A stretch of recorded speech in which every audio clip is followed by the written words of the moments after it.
Welcome back, Noble Heroes. We return once again to Mythia, where our characters find themselves both in dire and sad straits.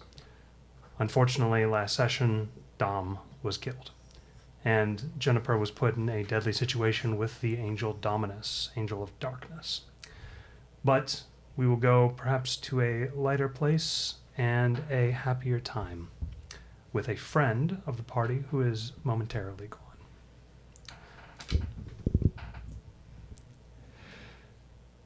They call it ascending to heaven. Satan coined the phrase early during construction.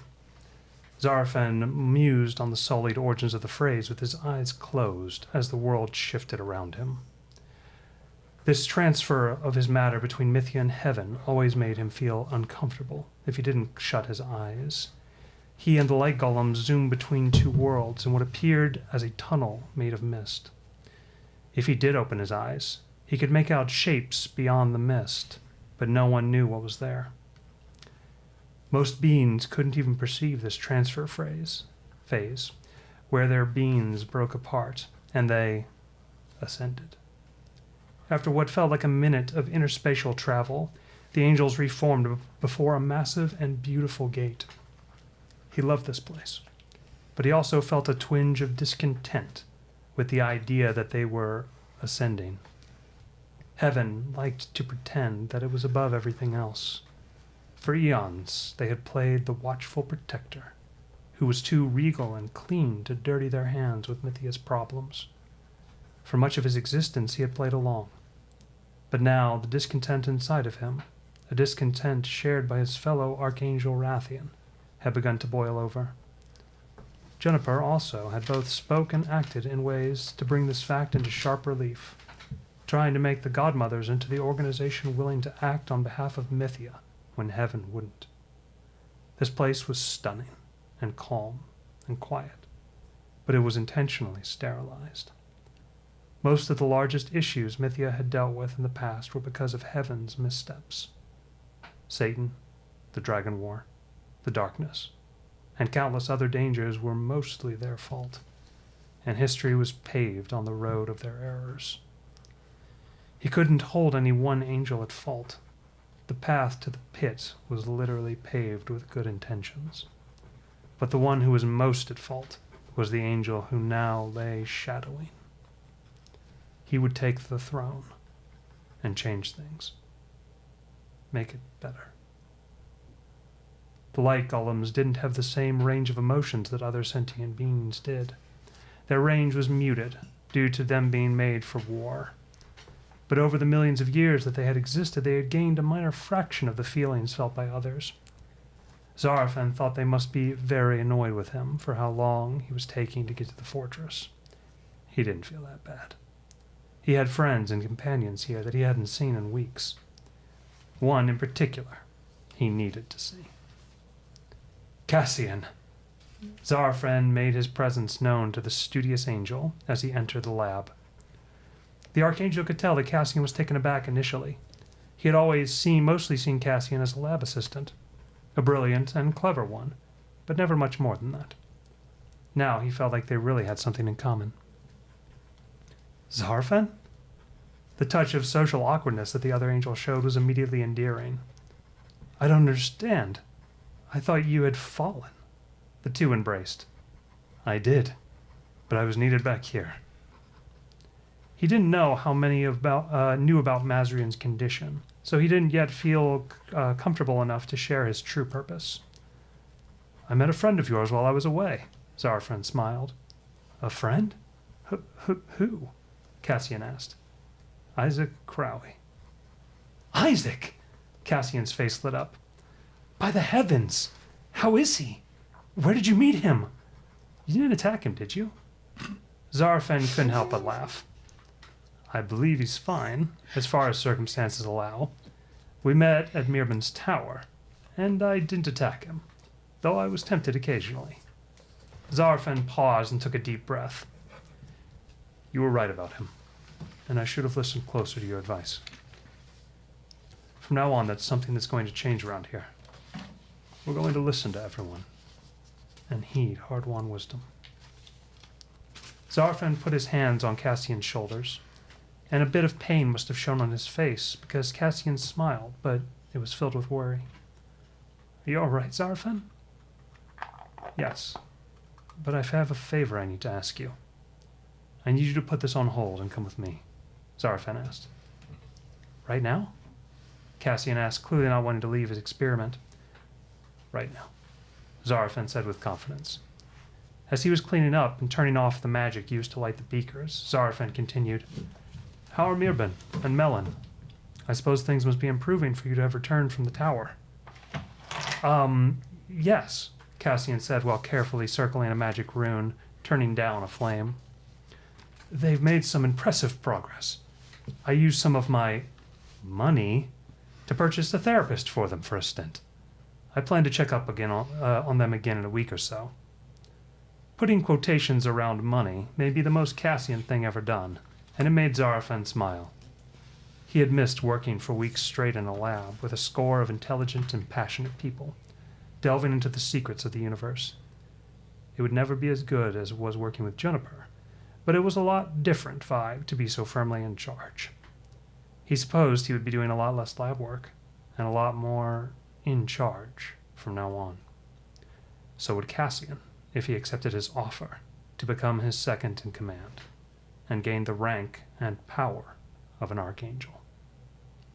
It had been far too long that they let the scar of Satan keep them at a mere 7 members. They would once again bolster the might of all 8. He ignored the hints of impatience in the light golems again as the two angels emerged. All right, take me to see Mazrian, Zarfan said firmly. He steeled himself to see his brother so different. He would likely be in a state of mental lapse, barely able to speak. Mazrian had always been an overstressed worrier, a bit paranoid to be honest.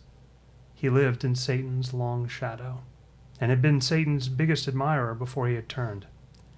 Always the accountant and servant, and never truly embracing the seat left open by the devil. Zarfan felt the weight of expectation settle on him as they walked together. He had to move this monolith of tradition and insular thought. He would make a lot of angels angry. They would call him a fool, or even a traitor. That's why he needed Cassian, who had fallen like he had, who had seen the good in a tiefling like Isaac. He would see the end of the path he would lay. He would fight for it. Wait, where are you taking us? Zarfan asked. To Mazrian. The answer rung simultaneously from every light golem around them. In the throne room? Zarfan asked incredulously. Why is he in... Zarfan and Cassian rounded the corner and came into the throne room, where a very unshadowed Mazrian sat upon the throne. His face looked suddenly shocked, and he stood quickly. I can explain, Zarfan. You sick liar. I can't believe you tricked me. Zarfan turned on his heel to walk out. Stop him, Mazrian called out, and the light golem's weapons flashed out, forming a cross in front of the furious archangel. Cassian looked appalled. Mazrian quickly waved his few attendants away. The scribes and aides looked aghast at what they were seeing, but heeded his order. Mazrian, what are you doing? His hands gestured at the light golems. Mazrian waved off Cassian's words. Zarfan, I knew this was the only way to get you back here. You disobeyed a direct order, Zarfan. You made me do this. The fury in Zarfan's face when he turned around caused Mazrian to unconsciously take a step back.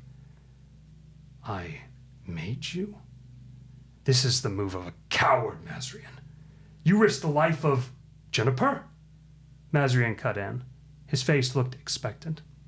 When Zarfan didn't answer immediately, Mazrian pressed. It's always that godmother with you. I can't tell you how sick I am of you putting her over us. I am putting a teetering Mythia over a stable heaven, Zarfan shot back. You have no idea what's happening there. Because I don't have my smartest angel around to tell me, Mazrian shouted. You don't know because you don't want to know. You want everything to look perfect without actually being perfect. You're not Satan, Mazrian. Even the light golems recoiled at the boiling heat of Zarfan's words, but he was too angry to care. This had been 1,000,000 years in coming. Cassian's hands were covering his mouth and nose. Jagarin, the sword of heaven, his head slowly turned from Zarfan to Mazrian to await his response. I know. It's never been more apparent than it is right now. Mazrian was unraveling. Tears were beginning to spill down his face. If he were here, he would know what to say to make this okay. He would probably get this fate issue shorted in a fortnight. But I'm not him. I could never be him. And he's never coming back. That's why it has to be you. It should have been you from the start. I can't pretend anymore. Zarfan had lied. He had said heaven was stable, when it too was teetering on the brink. He saw the future and began to analyze it. He had always thought it was his fate to read the tea leaves and see what was coming. He was the guardian of knowledge, after all. He had always been careful, delicate, and sensitive with his moves, afraid to make a mistake. He was sick of it. Fuck you. The words rang loud throughout the throne room of heaven. He couldn't remember them ever being uttered there. He felt like he was blowing smoke. Maybe this is what the dragons felt like when they torched a town. I'm leaving. Zarfan turned around and dared the light golems to stop him again. They didn't try. Neither did Mazrian. He had never felt rage like this.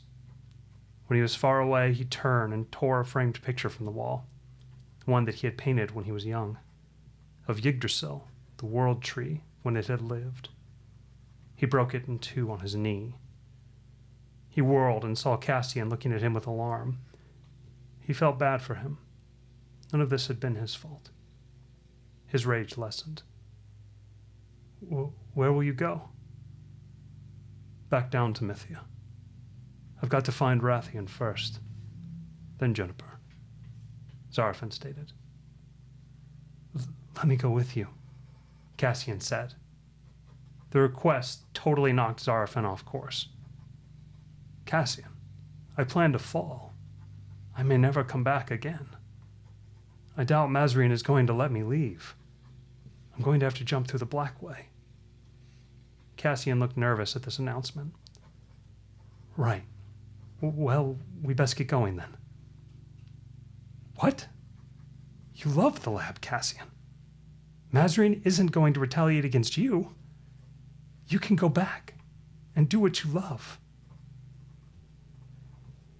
No. Cassian looked fearful, but stood his ground. Why? Zarfan was incredulous. Because he was right about you. Everyone in the lab knows it. Gee, half of heaven knows it. You're the only one with the smarts to change anything around here, and I have to come along and make sure you come back someday. Zarfan was moved. He walked forward and surprised Cassian with a strong hug. Thank you, Cassian. I will always take another friend. I'm just sorry I didn't see you as that until now. The two stepped back from each other, and Cassian smiled in somewhat of a daze at the show of affection. Now come on, we need to hurry, Zarfan said. Cassian continued to smile in a heady daze, then seemed to break from it as a thought occurred to him. Wait, you didn't consider me a friend until now?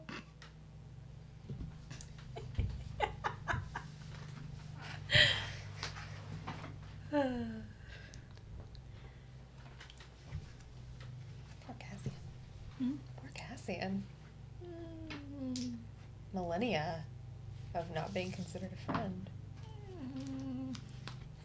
It's an interesting backstory.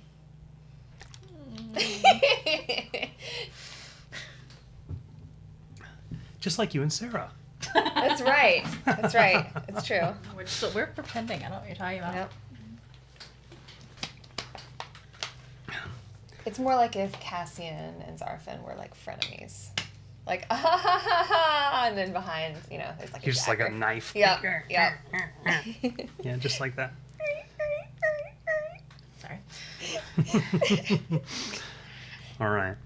That was part horror movie and part seal. Exactly. I was kind of going for that, actually. Thank you.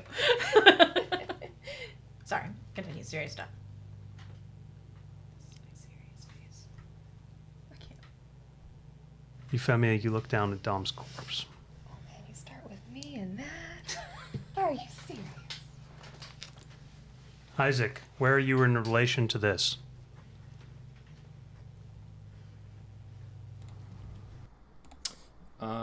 So he cast Gentle Repose on Dom's body, and then Yuffie asked him to leave the room, so he's stepped out. You asked him to leave the room? She did. Yeah, just for a moment. So I think him and Prongor are like out where the tea ceremony was happening. Isaac's probably by the window looking out at the city, trying to see if he can spot that thing he sensed last time, which he has not mentioned to Yuffie yet, because obviously this is not a good moment, but he's like looking to see if he can see anything. Did either of you yell or scream? I don't remember you doing that. Yuffie raised her voice a bit, but I don't think it was a scream. But when Dom was dying? Yes. And when she asked if you could do anything, I think she kind of yelled that a little bit. I remember she yelled at Prongor to like go get Isaac. Yep. Yes. Okay. I'm pretty sure that would be a loud yell. Not in the same vein I'm looking for. Oh. Dom's skin is sickly and gray. He seems sunken in the midsection. His clothes hang off him strangely, and you can already tell that his blood is beginning to pool down at his back, away from the rest of him. He looks pale, a bit haunting, a vision that'll stain your dreams. You look down at him, realizing that this is how you'll remember him.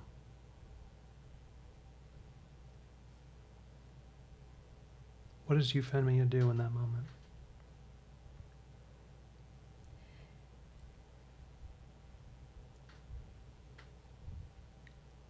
She doesn't break contact with looking at him, no matter how painful it is. She doesn't want to remember him this way. But she wants to allow herself to experience, even secondhand, the pain that he did, that he had to go through. Where do her thoughts lay? Shock. She never really anticipated that the kind of patient guiding hand that she had in Dom was going to go away. She doesn't know what to do.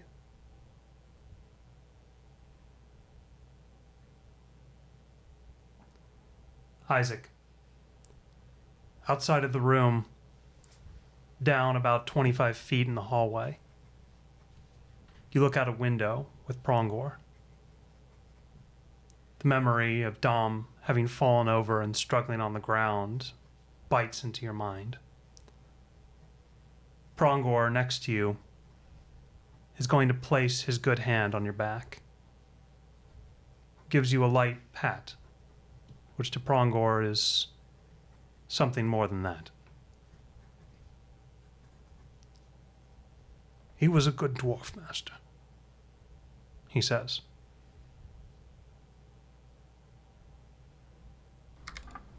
He will be greatly missed. Prongor, I think we have a new target, and we're going to start playing the long game to get back at him for this. I hope you'll help me.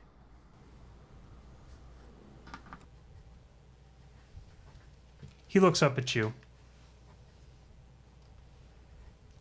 You see a pensive look on his face.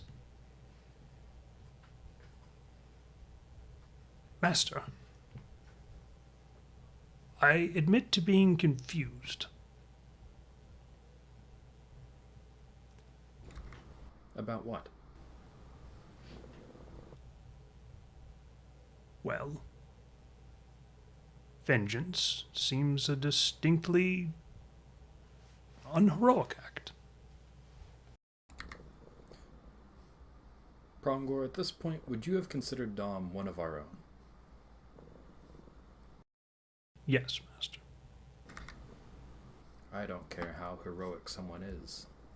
You don't let people get away with things like this. Otherwise, they're just going to keep doing it. I understand, Master.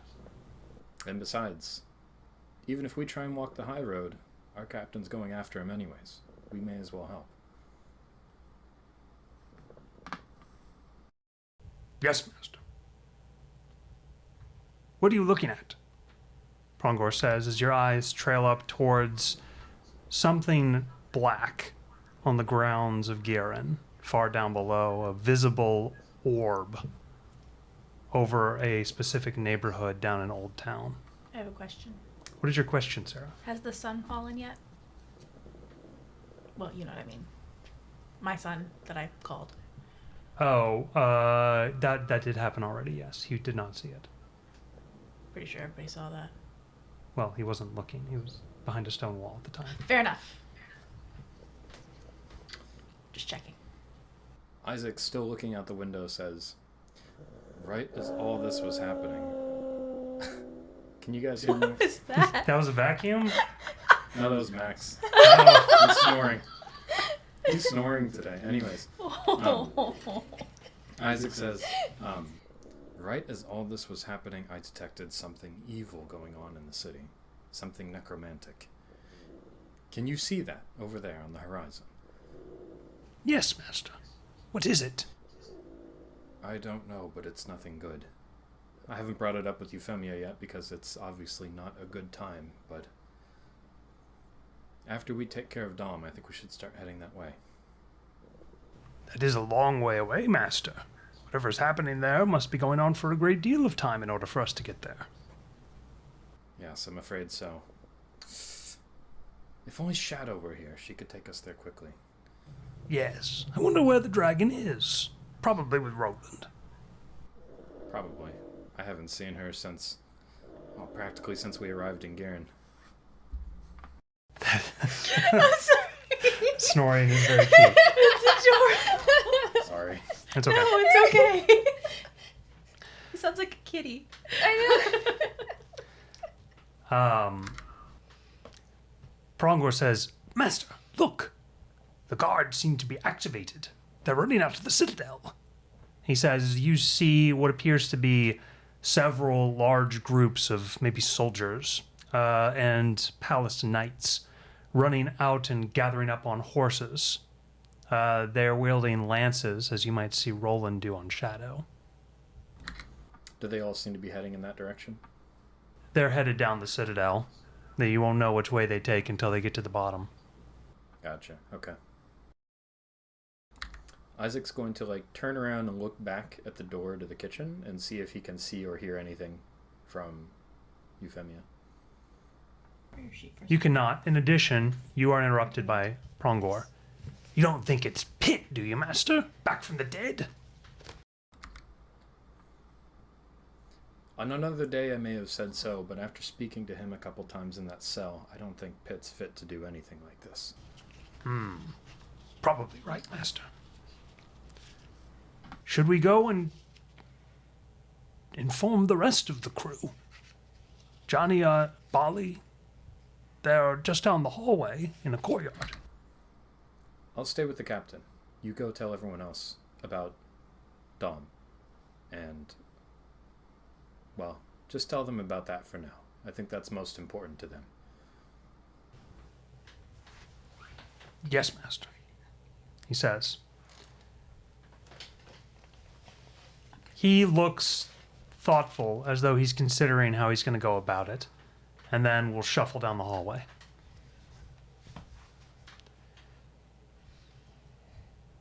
Meanwhile, across the city. Gulp. I was worried about this. Juniper and Dominus and Hero and many meek are in Hero's aunt's Long Ear's house. I thought they were in her mother's house. His mother lives in Gantherin. This That's is his fair. aunt's house. I remember this now. Okay, sorry. Catching up with Hero. Hero Television show.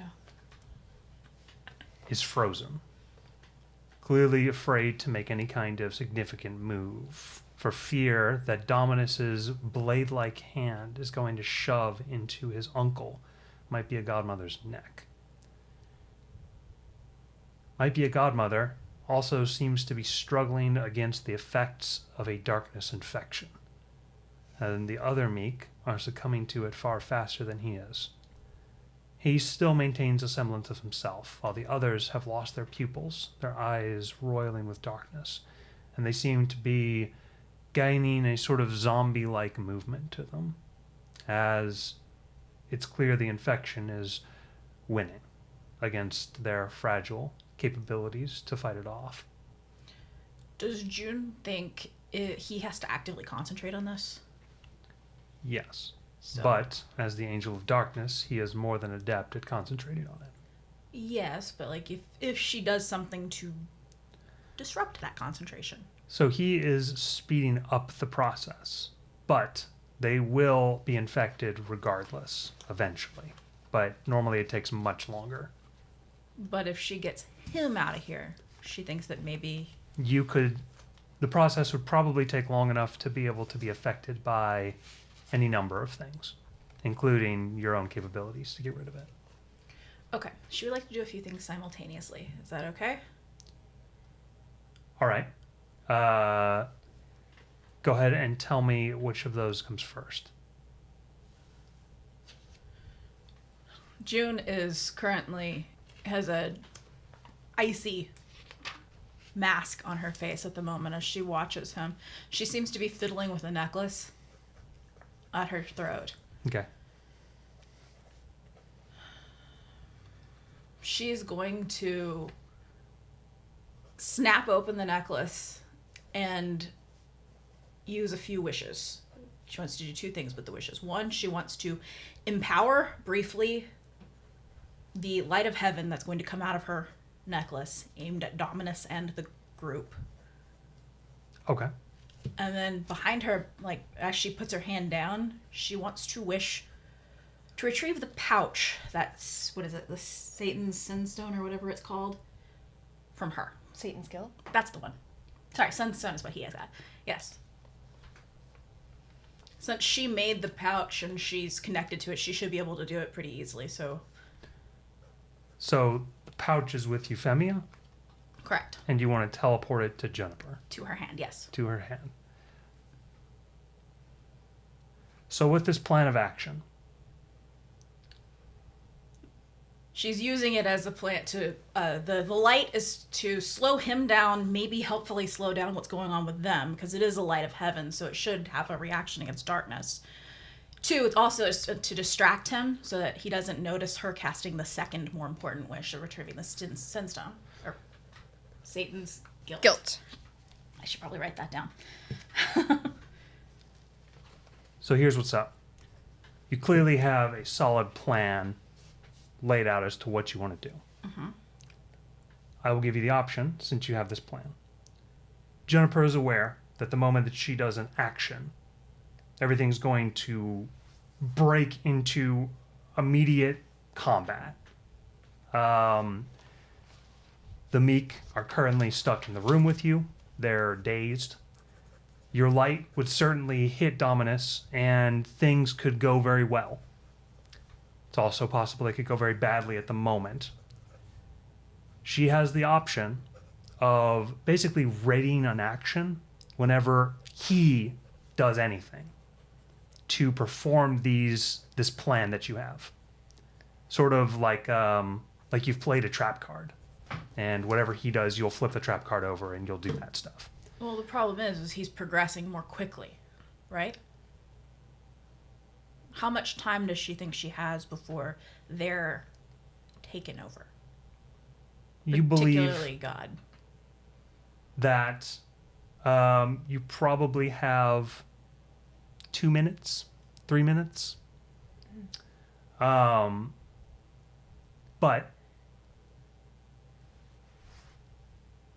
you could additionally try to buy some time for circumstances to change, as there are many variables beyond both of your control right now that could lend advantage to you. Okay, well, my question is, do I think that I can summon Satan's guilt without him noticing? No chance. Which is why I need to use the light. Yes. That makes sense. So... But I'm saying you can sort of have both those things happen the moment that he does anything. Yes, but he's already doing it. Okay, I got you. I am only offering the option to sort of play for time to get additional advantages. Well, the problem is Time's your enemy. yeah, That's the hard part. like I'm not really sure how that would help me. Okay. So you want to do it right now? What's he saying at the moment?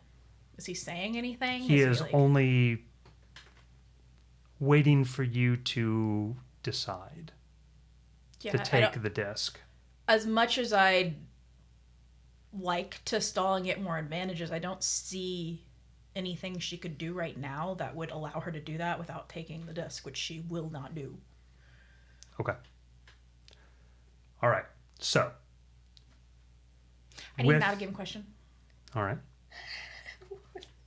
This is actually kind of important. I forgot what the disc is. It is a piece of Guardian technology that he wants you to put on you. Yes. Have I seen it before? No. I feel like not. this has come up. This is something I know out of game then, right? You only learned that there was a connection between Dominus and the esteemed Guardians of Fate, and that it was possible that they had a similar disc. Okay, that is in game. Okay, thank you. See, I knew something, but I couldn't remember if it was an in game or Sarah was metagaming in. So, okay, we're good. We're good. Continue. That was shared to you by One Wheel. Yes, His I cousin remember that's this one. currently succumbing. Thanks. Dive that dagger in. I'm just feeling the... I was talking about Dom's corpse like 20 minutes ago. This is nothing.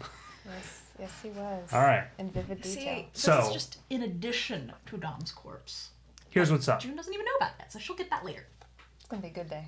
It's a good day. Juniper does not know two things. One is that Dominus is not attacking alone. And two is that there is another creature waiting for you to act.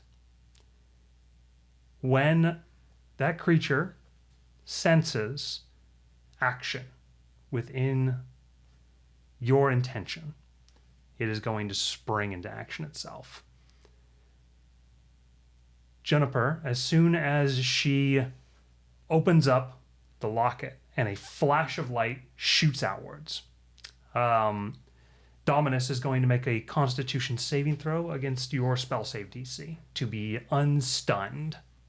Okay, I need to know how many wish points I needed to spend. One is to boost the light of heaven, which is enough to give a fair boost to Rafe, so keep that in mind. I will allow you to increase the DC of your spell save DC by 2 per point you spend. Okay, and now how many points is it to summon? Because it's a joint thing. It will be 5 points to do the summon.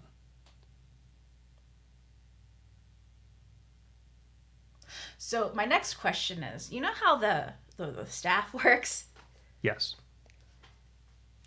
Is it together? I'll allow, if you do like... Or do I get to like, if I spend 3 points, do I get 2 points? Do I only have to spend 2 points for it? Yeah, versus... I'll allow that. And it'll be 2 separate actions, so you'll Okay. get a point on each one at minimum. Okay, so As long as you spend 2 points. need to see how much my spell DC is real quick. And I need to see what Dominus's con save is. can do it. You can do it, June. Maybe. We'll see. Oh, I went right to him. Okay. Con save not that good. Okay. The spell save will be 24. She'll spend 3 points, which becomes 2 points. Okay. That is actually too powerful for Dominus to resist. So he will be stunned by that.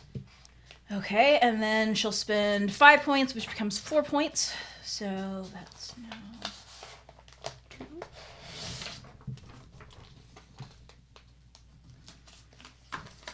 And a pouch appears in her hand, and as it does, it melts away, and she's just holding the Satan's Guilt. All right. You, if you're even going to notice, because I doubt you will, because it's, back here. If you happen to notice, you will see a few sparkles appear around your waist, and then it disappears. So I forgot something small. Please roll initiative for Dominus. Dominus rolls an 11 total. You need to beat the 11, or he's going to try to throw the disc at you. It's pretty dark in here, right? Dim Come on, light. it's in a freaking darkness room with dark dude. What are you pointing at Isaac Dominus. for? I'm pointing at Dominus. He's across from me, not Isaac. A darkness room with darkness, dude. Yes. I mean, I'm inside. All right. dude. Underneath a Oh, yeah, I thing. forgot the orb. All right, yeah, that counts. Cool. Yeah. Just checking. And there's dark dude. I mean, come on. Darkness If dude there's in dark darkness room. dude. Oh, thank God I got advantage. Yep. Because that would have been saved bad. you. That would have been real bad. I think I need to ban this dice, because seriously, this dice is trying to kill me. Do you want me It to did it touch last time, too.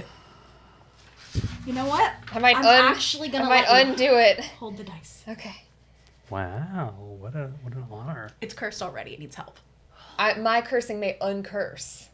So, When you're done, just roll it in. Of the Winter Queen, huh? that's right. Okay. All right, so A tricksy fae. 17 initiative. That's such a rare occurrence Okay, for me. so Dominus, even though he was prepared for you to sort of like surprise him, he was not prepared for you to sort of have the weapon in hand already. He was kind of waiting for like a summoning effect. So a blast of light of heaven is going to burst forth. And you are going to, as a benefit to your light of heaven blast, see that his aunt Longears seems to greatly recover due to the blast, and sort of has some sentience about her again, as like a side benefit. He is going to throw his hands up, and you're going to see the darkness around him pulls back enough to reveal that the angel that you once knew still remains underneath a layer of the darkness. And you're going to see a sort of like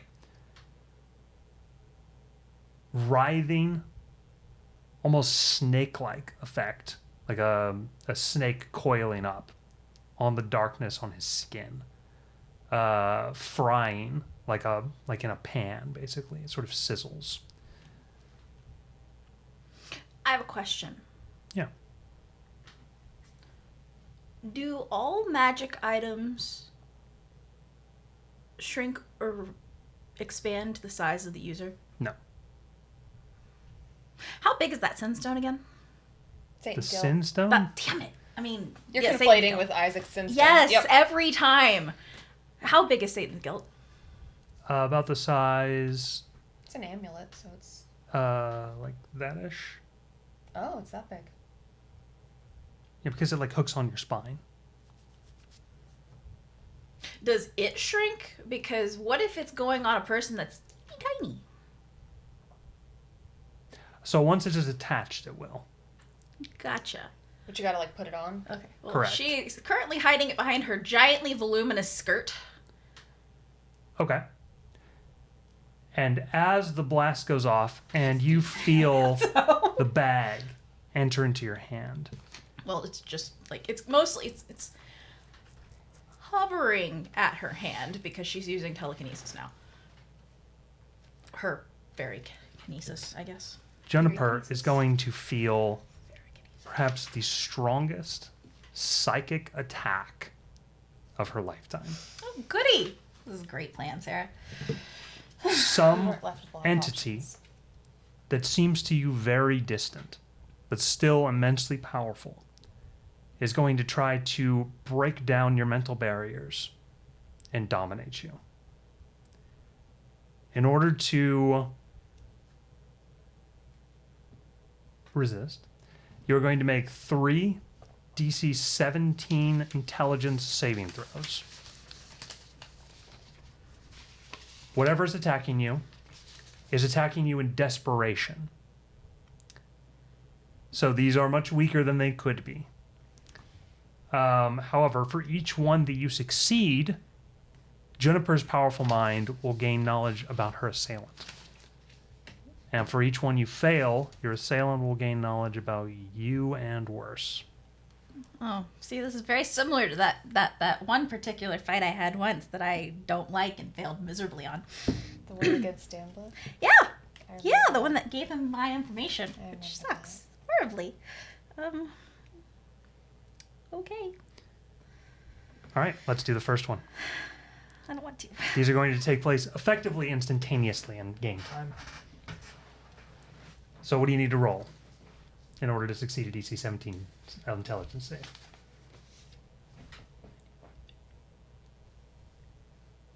Eight or above. 8 or above. Okay. Pretty good odds.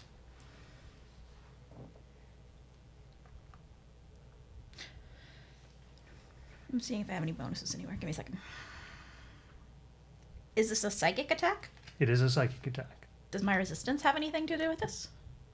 I have resistance specifically to psychic.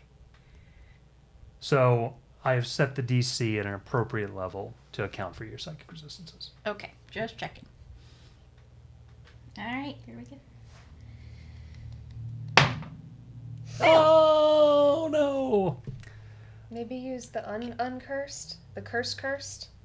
I could be totally leading you astray. Can I use a hero point for myself? You can use a hero point if you would like to. I would like to. All right. Juniper, as you feel this psychic attack, a long time ago, you set forth, you and Zarafan had a very deep sort of meditative session where he and you set up very powerful wards in your mind, sort of psychic barriers. This force clearly was not expecting those barriers. And when it runs in, it effectively tries to break down the wall and shatters right through it. And when it does so, your barriers were set up to fall not the other, like away from it, but on top of it. And the entity is gravely surprised when basically like several towers worth of mental anguish are going to fall directly on top of its head.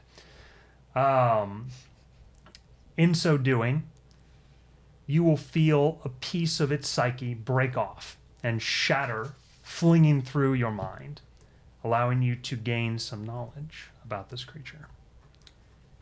Its name is Relkor. And That sounds bad. this was the primeval dragon brain in that one intro, and one of the assassins Does that was she sent with have- Damblith. Any idea who or what this could be, or why it's attacking her? No. Okay, But this shard of memory gives you a great deal of information concerning that. good to know. You learn that Relkor is a child of Kazor and Zosar. Oh. Two dragons I effing hate. Once, very long ago, Relkor was one of the foremost dragons in the world, save for the world dragons. A time extraordinarily long ago. And he was alive even before you were. He was actually already an ancient by the time you first left the Fey Vale. In fact, he lived in a mountain that you went very close to. Do you remember this particular mountain? Yes, I do, actually. That dragon, Relkor, who lived within that mountain, had the capability to view his surroundings and saw you. Saw a fairy come very close to his mountain and grew curious. Now, Relkor was a very cruel and mean-spirited, evil dragon. And he followed you invisibly back through the Feyvale, Is he what broke it? breaking the Feyvale, preventing it from healing and allowing the darkness back through the veil to kill the fairies. This dragon is secretly responsible for murdering your race. And ever since, because he found it gravely amusing that his actions caused this, has attempted to follow you through history.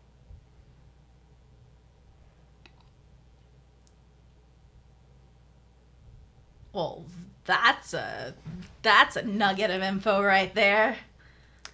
That's screwed up. So, this dragon is worshipped at that time by many tribes of Dragonborn that have remnants even remaining today. And those Dragonborn keep an eye out for what Relkor knows is some of your guises. He certainly doesn't know all of them, but whenever they see one of the guises that they recognize that you use, Relkor learns of it eventually. And he keeps like a giant map of your locations. Do I happen to glean which ones he's got? You do not. Okay.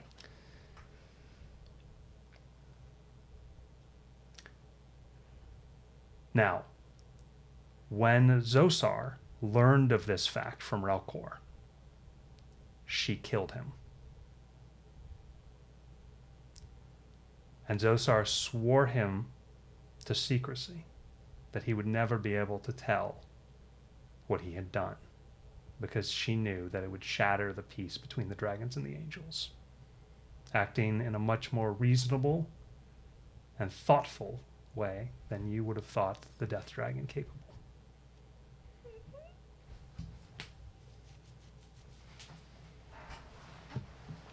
He thought that that is what she would have wanted.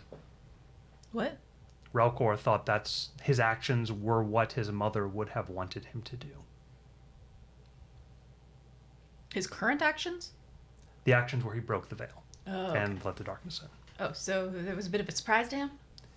Yeah, her murder of him was brutal and sudden, and he used like the secrets that he learned from her in order to make himself what he currently is, which is a gigantic brain in a jar. Whoa. So that was one. Let's go ahead and do the others. May I use my inspiration? I will allow you to use your inspiration. I don't have the token, but I can mark it off my sheet. Okay.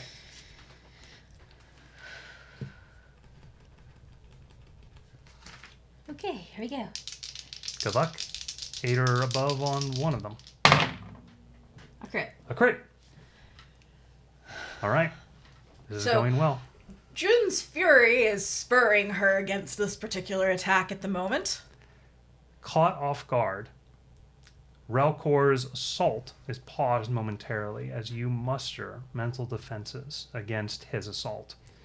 You can also tell that the disc that you were supposed to be wearing at this point would have gravely increased his ability to attack you, making this DC much higher. And he only acts now because he isn't sure that Dominus will be able to sort of get you here. His pausing allows you to set up very formidable defenses in front of him that he struggles to overcome. And in failing to do so, is basically going to like fall from one of these walled defenses. And when he lands, another piece of him fractures off and spins through your mind. You learn that Relkor, in his brain-like state, it'd be millennia ago, had a plan to dominate the world and and would have defeated Satan's hand in a key critical battle at that time, killing Dambleth. But the 13 days of chaos completely ruined his carefully laid plans. They caused a humiliating defeat at the final battle, and he blames Juniper and the Godmothers foremost for his loss. Is he not aware of the genie? He doesn't know what caused it. Gotcha. So he thinks that the Godmothers are responsible for the 13 days of chaos. He blames Juniper and the Godmothers for that loss and has secretly been plotting your downfall specifically for centuries because he believes that you discovered his secret. You know, the one thing she would have been fine with him killing. Just the one. And the final save.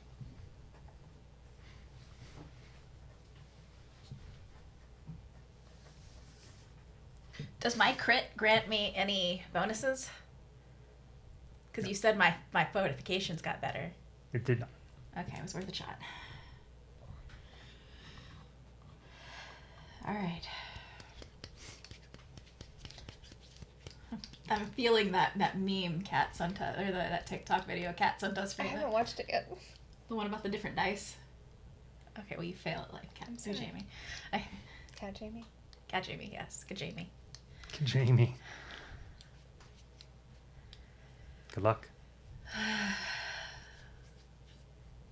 I don't want to roll it. It's not like one of your loved ones is going to die from it. I use my other hero point. You have a second hero point? I had two saved up. Okay. Hang on. There was a hero point rule that might be that you can only use one per battle. Okay. Oh. Let me check it out. Because I know we can store them. That I know. Up to only a certain number, though. Yes. Hang on. I've got the rule here. Can I blow wish points if that's not the case? I will blow as many as necessary. I do not want this person ever. No in my matter brain. the number of hero points a character possesses, only one may be used per short rest. Fine, may I blow wish points? Or you could have one of these and it gives you a short rest. Wish points. Feeling the attack come again, can she blow a bunch of wish points to bolster her attack? I will allow one wish point per +1 bonus. Fine. What's the DC? DC 17. So I will blow 5. 5 wish points. That puts me 1 over, All right. just to be safe. Go and take the wish points off. Wait, can I be on, or do I need to be over? Is that how it works? You need to be on. Oh, then 4. Okay. So, one of the benefits of the disc was it would have prevented you from spending wish points in order to do anything concerning this. You know what? I'm glad I've been hoarding. All right. I'll admit, I certainly did not think you would make 3 DC 17 DCs.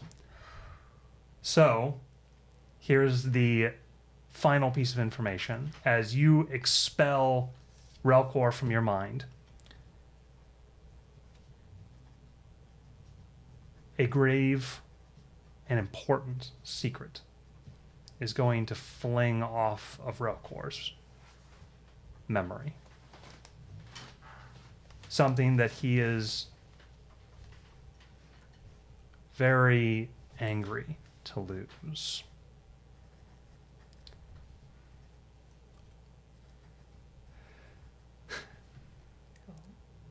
Fuck. All right. I feel good about this.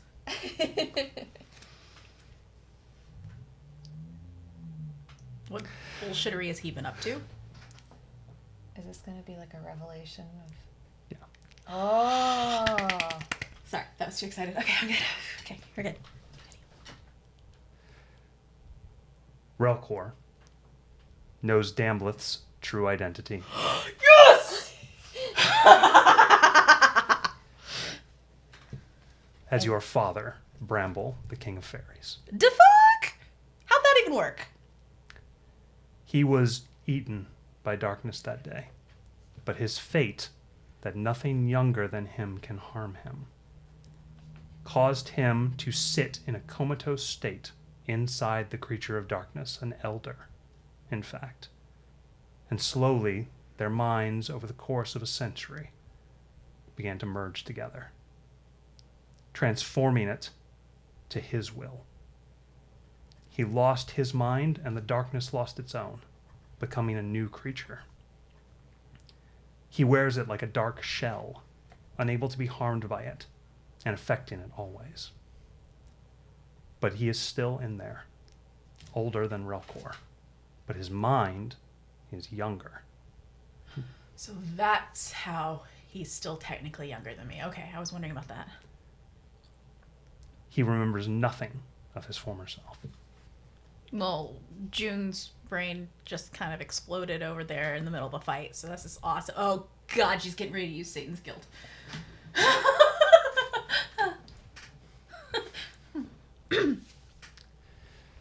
Okay.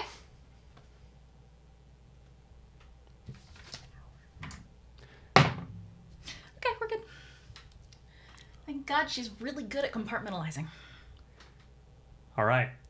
And with that revelation, we will take a break for the time being, noble heroes, to allow somebody to recover slightly for the upcoming battle. Thank you for joining us. We really appreciate it. And do try this at home. I need some tea.